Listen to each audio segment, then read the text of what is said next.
Okay, I'm going to go through the distance from a point to a line, which you can find on slide 109 in the notes.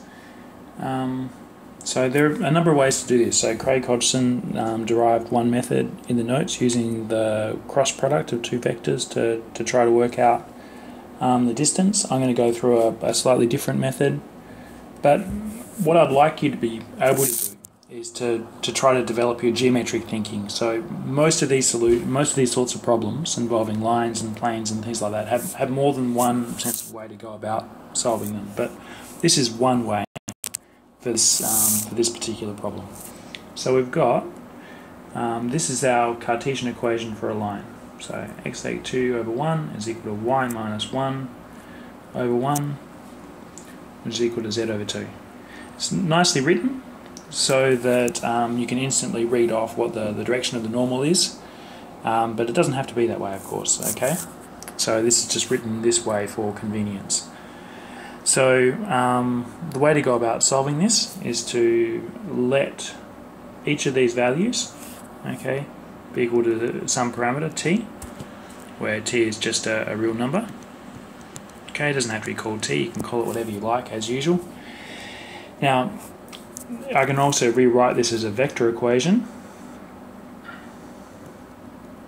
and I'm going to do that. So we can also write that, so I can solve this as x is equal to 2 plus t. So I'll just write x, y, z is equal to 2 plus t, 1 plus t, and 2t. Now, when I was doing this in lectures, I was explaining that what we need to do is we need to find the distance from the point to the line. So we've got some point P, so this is P, we've got some line, and what we need to do is to find the point Q which is closest to P. Now clearly, we could imagine that we had a line over here, okay, so this would be some Q prime. The distance is going to be minimum when PQ, this vector PQ, is perpendicular to the line. Alright? Now one way of thinking of that is that the line has a direction vector, okay, we'll call it n, and then Q is actually the intersection of a plane which has normal vector n, which passes through P. Okay, so we need to effectively find the plane which passes through P and has normal n, and where that intersects the line, which is Q, that's the point we're trying to determine. However, we can also make our lives a little bit simpler by just using geometry directly, and we know that we must have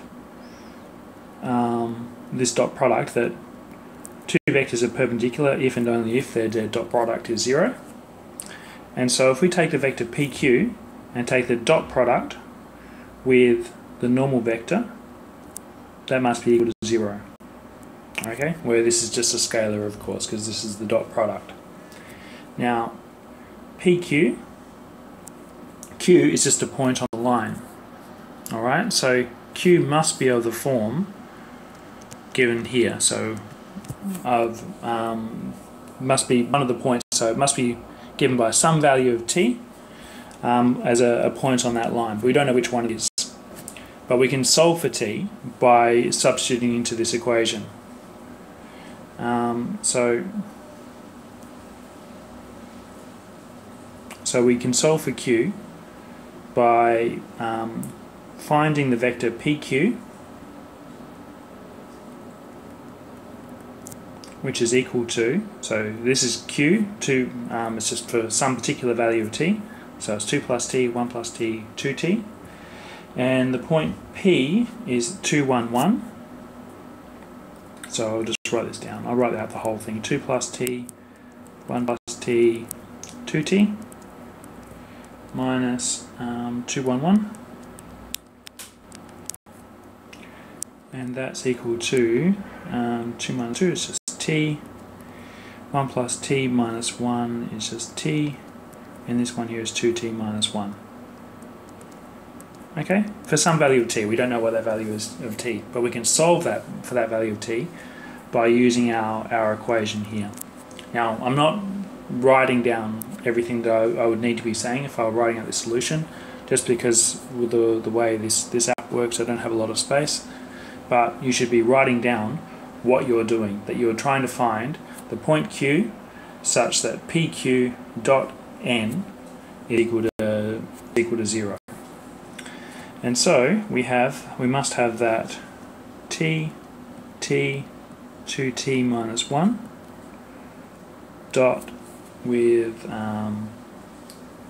the normal vector, and the normal vector is just 1, 1, 2. Okay, I can just read that off. So I'm just looking at the coefficients of t here, the direction vector, or alternatively I can just get it from the denominator here. So 1, 1, 2, or coefficient of 1, and 2. That must be equal to 0. So I get t, so therefore t plus